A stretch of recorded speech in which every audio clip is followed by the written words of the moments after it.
September 2 ఎలా ఉస్తాద్ భగత్ సింగ్ మొన్న hero గారిని కలిసాము. అంతా అన్నీ చక్కగా హ్యాపీగా జరిగింది. We are starting the shoot in few days or few weeks. అయిపోయినాక మ్యాక్సిమం డిసెంబర్, జనవరి కల్లా షూట్ పార్ట్ అయిపోయేలా ప్లాన్ చేసుకుంటున్నాను. అంటే పవన్ కళ్యాణ్ బర్త్డేకి ఏమన్నా స్పెషల్? డెఫినెట్గా ఏదన్నా ఉన్న కంటెంట్లో మా దగ్గర ఉందో తక్కువ, ఈ లోపల 3-4 టీజర్లు అన్నీ వేసామండి. ఏదో ఒకటి స్పెషల్ అయితే ఉంటుందండి. కళ్యాణ్ గారి బర్త్డే అంటే డెఫినెట్గా మా సైడ్ నుంచి స్పెషల్ ఏదో ఒకటి ఉంటుందండి. నా పేరు వెంకట్ టీవీ. యా ఇప్పుడు పుష్ప గురించి చెప్తున్నారు కాబట్టి బెంగళూరులో పవన్ కళ్యాణ్ గారు పుష్ప గురించి మాట్లాడడం జరిగింది. దొంగిలించే ఇప్పుడు స్మగ్లింగ్ చేసే వాళ్ళు హీరోలు అవుతున్నారని పుష్ప గురించే మాట్లాడారు. దానిపైన మీరు ఎలా తీసుకుంటారు?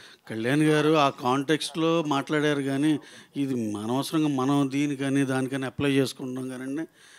అసలు ఆయన స్టేచర్ వేరండి. అసలు నేను అనేది ఊరిని ఆయన వచ్చిన సినిమా బ్యాక్గ్రౌండ్ నుండి దాన్ని ఏదో తక్కువ చేయాలని అసలు అలా అనుకోరు ఆయన.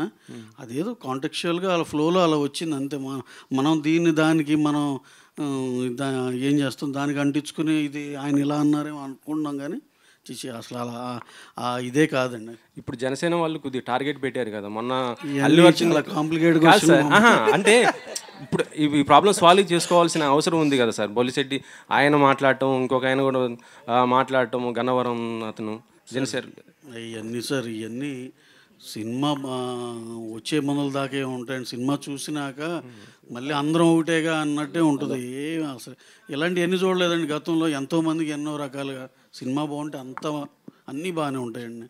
ఇది ఏదో జస్ట్ టైం బీయింగ్ ఏదో అక్కడ డిఫరెన్స్ ఇక్కడ డిఫరెన్స్ అని చెప్పుకోవటమే, కానీ అలాంటివి ఏం లేదు సార్. ఫ్యామిలీ అంతా ఒకటే.